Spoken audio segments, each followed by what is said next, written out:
Muy bien, vamos a analizar aquí en la plazoleta de la Alpujarra el monumento a la raza, el monumento a la raza antioqueña de Rodrigo Arenas Betancourt. Vemos que inicia aquí con la figura del pescado, que puede estar transmitiendo, simbolizando la idea de el inicio de las cosas, del inicio de la vida, de cómo el ser humano viene, según las teorías evolutivas darwinianas, de una evolución que inicia con las especies más simples. Luego vemos, vamos a luchar acá un poco con el contraluz, vemos acá luego que emerge, luego del pescado, del pez, una figura de un hombre de rasgos europeos, está armado con una espada. ¿Sí? Ahí intentamos buscarle la forma para que el contraluz nos ayude a identificar la imagen. Okay.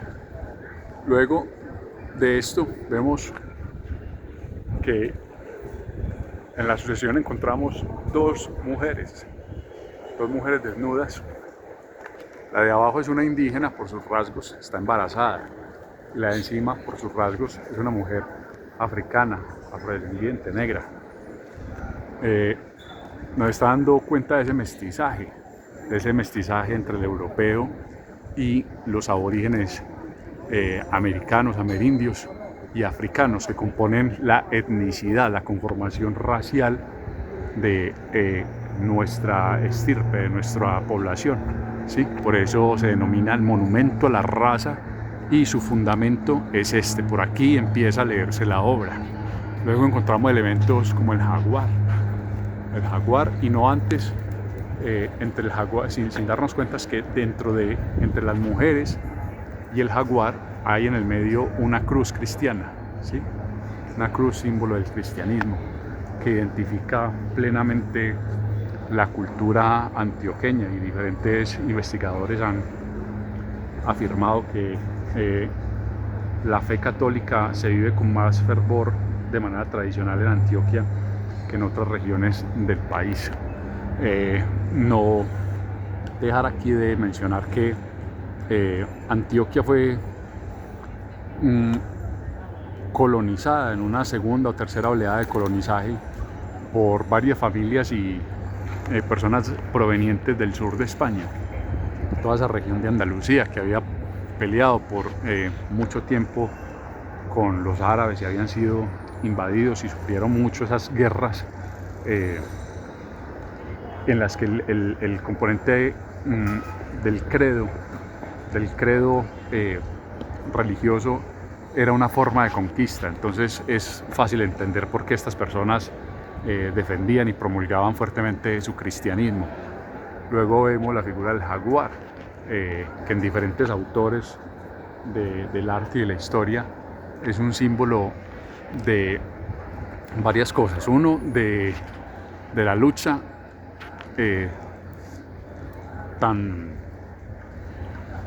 tan difícil y tan exigente que tuvieron que hacer los colonizadores y conquistadores, luego también los arrieros, para tomar posesión e instalarse en estas tierras, ¿sí?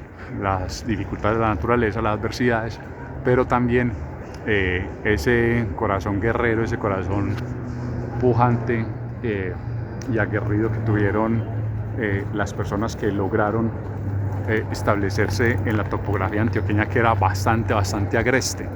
No solamente su topografía, sino también los riesgos de la fauna que se identifican y se resume muy bien en la figura del jaguar, ese depredador potente. Luego del jaguar encontramos las bateas de oro y el trabajo de la minería. ¿Sí? Ahí lo estamos viendo, vamos a trabajar con este contraluz, que no es fácil, ahí se ven las bateas de los mineros. ¿Sí? Ahí se ve el trabajo muy fuerte de la minería, y vemos también la muerte.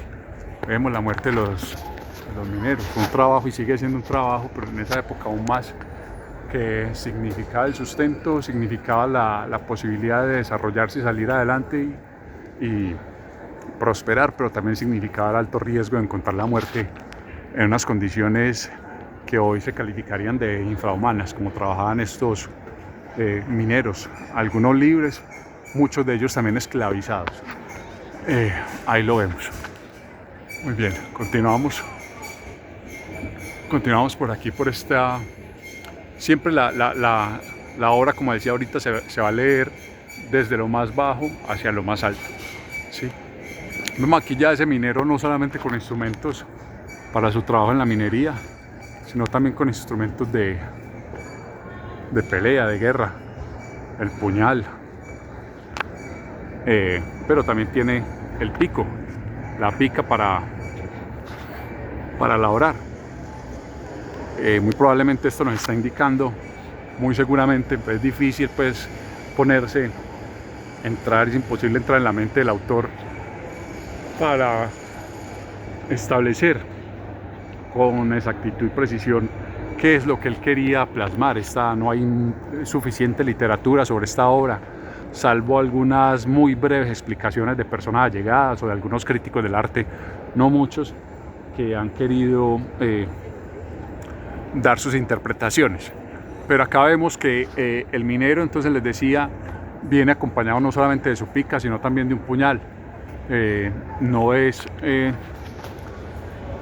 difícil asociar esto con la historia de guerras que ha vivido el país, no solamente la región antioqueña, sino toda Colombia, y que tocaron a Antioquia, quizás no en mayor medida, porque hubo otras zonas del país que sufrieron más con motivo de estas guerras, pero sí han sido frecuentes a lo largo de los tiempos.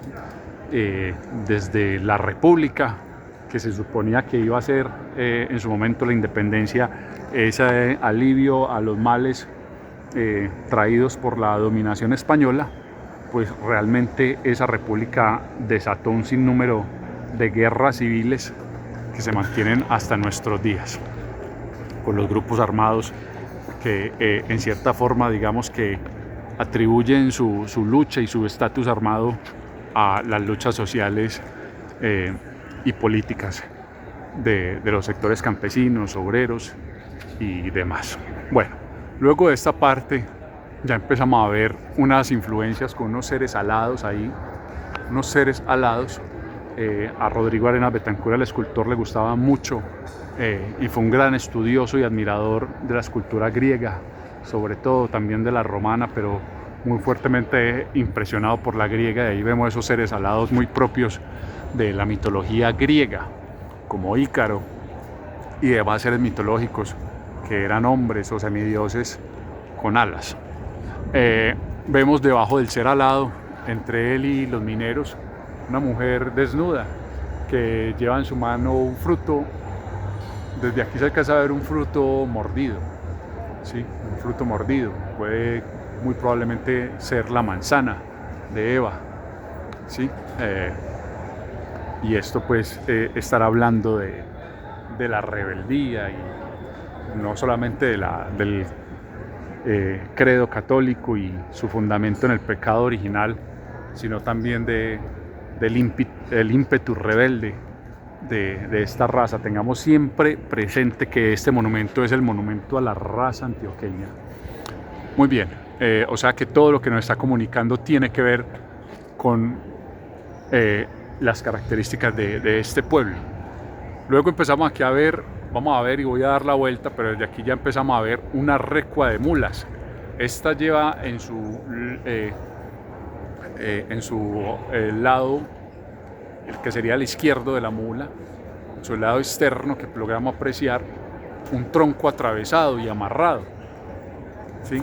Ese era un método de transporte de carga que se llamaba en esa época la turega. Fue la manera como mucha maquinaria pesada, mucha carga pesada, y especialmente cuando empieza a entrar la maquinaria a estas montañas tan agrestes, tan difícil de conquistar y dominar, fue el método utilizado para traer la maquinaria. En este caso aquí nos muestra que esta recua de mulas, si lo logran ver ahí, ya aquí vemos la mula que va adelante, hay otra ya en el medio y la otra estaba atrás, que fue la que vimos, hay otra incluso en el piso, tal vez como luchando por su vida, aquí otra boca arriba, como si pereciera, como si muriera. Fue muy compleja la lucha telúrica, la lucha contra la tierra, contra el territorio, contra la topografía. y de esta manera pues vemos que lo que traen estas mulas ahí en el medio es una rueda, una turbina Pelton, con la que se desarrolla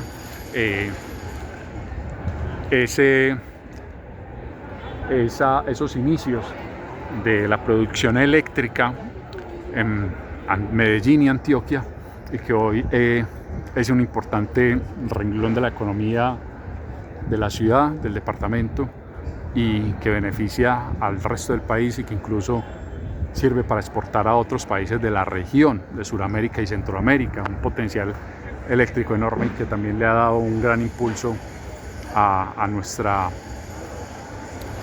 población.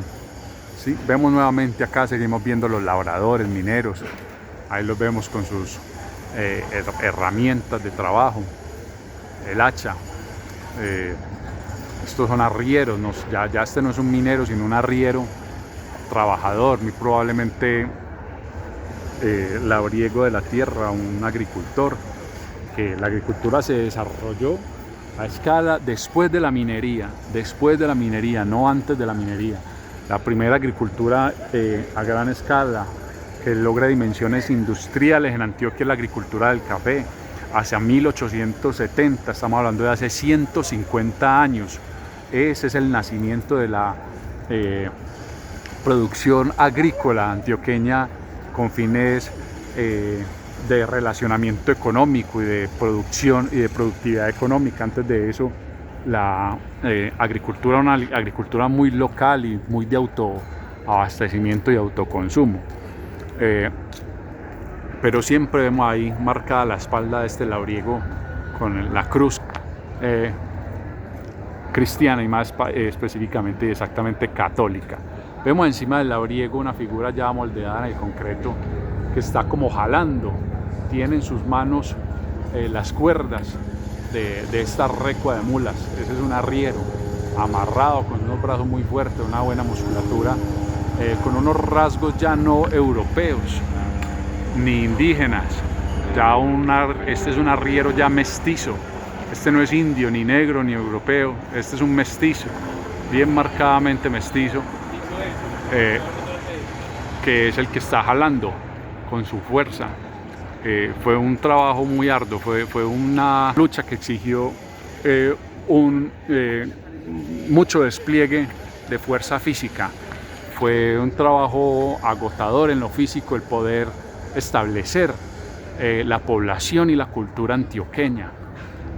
Se habla de que en esos labriegos, estos arrieros, estos mineros admiraban muchas, casi que querían ser como ellas, trabajadoras, fuertes, dispuestas al trabajo físico y no tanto a lo intelectual. Tenían ese referente de progreso y de prosperidad era en la exigencia física más que en el trabajo intelectual. Eso dicho pues por diversas fuentes.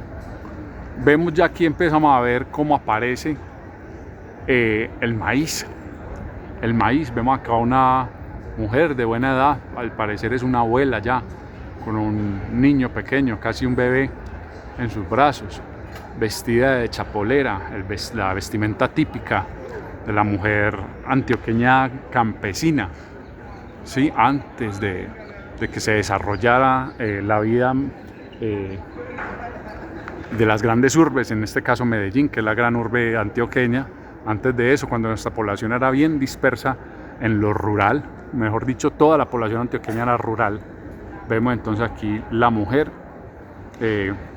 rodeada de la planta de maíz, otro elemento fundamental de nuestra cultura, un elemento esencial de la alimentación de nuestro pueblo, de nuestra raza, y que es una tradición innegable. Vemos detrás de ella también otro campesino, un varón, también se le notan sus rasgos de avanzada edad, un abuelo quizás, es lo que parece, no parece un hombre joven, sino ya un abuelo, un tipo de tercera generación ya, ¿sí? Ya con, muy probablemente esto simbolice ese traspaso de la tradición general, de abuelos a nietos en este caso, que simboliza en general es toda la generación, el traspaso intergeneracional. Y seguimos viendo el maíz muy abundante en esta zona. Luego empieza a aparecer en este punto los rieles del ferrocarril de Antioquia, un hito en el paso de la sociedad rural, de la sociedad comarcana, de la sociedad encerrada por sus propias montañas, hacia lo que fue ya la conexión real, dinámica, ágil, expedita con el mundo exterior. Ese fue la gran hazaña del ferrocarril de Antioquia, desde finales del siglo XIX, años 1880, 1890. Fue un proyecto que tardó mucho en construirse y desarrollarse. Viene a ser inaugurado solamente en 1930. Se vio interrumpida su construcción por las guerras civiles que hubo a finales del siglo XIX, hacia 1880, 1890, ¿sí? Pero finalmente, cuando se logra sacar adelante el ferrocarril de Antioquia, y nuevamente vemos un hombre ahí muy fuerte, muy musculoso y comprometido con la actividad, con la labor física, llevando esos pesados rieles, cargándolos. Y esto nos está hablando de cómo fue la exigencia física, esa predisposición al trabajo, lo que sigue llevando al hombre antioqueño a progresar. ¿Sí? Vamos a luchar acá un poco con este contraluz nuevamente. Acá vemos más de lo mismo, es un trabajo de grupo, varios hombres jalando, instalando esos pesados rieles de acero. Muy bien.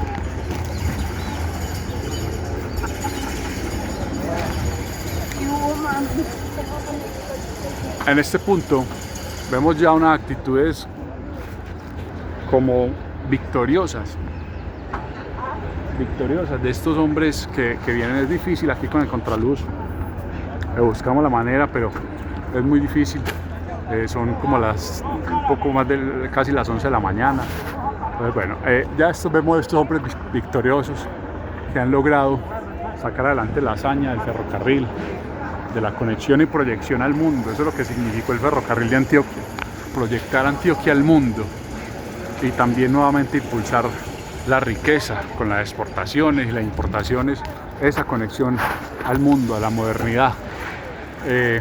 Vemos la actitud de triunfo, y luego de esto vienen en la parte alta y final de la obra, vienen unos seres. Vemos una mujer levantando en sus brazos a su niño recién nacido. ¿Sí? Nuevamente aparece ahí el nacimiento, nuevamente la continuación de la vida, la continuación de la raza, la continuación de la esencia antioqueña a través de las generaciones, y sobre ella unos seres ya alados, nuevamente marcados en su cabeza con la cruz cristiana, como vemos este primer hombre alado que enfoco en este punto. Van tomando unas características zoomorfas de animales, tal vez esto simbolizando ese crecimiento y esa proyección hacia los cielos, hacia lo alto, hacia la conexión con lo divino, ¿sí? Convertirse casi que en semidioses, continuar su evolución de manera indefinida hasta un punto en que adquieren unas características sobrehumanas. Estos son unos seres zoomorfos, pero alados nuevamente con sus alas, mostrando esa capacidad de conectarse con los cielos, con lo divino, con lo más excelso y lo más evolucionado.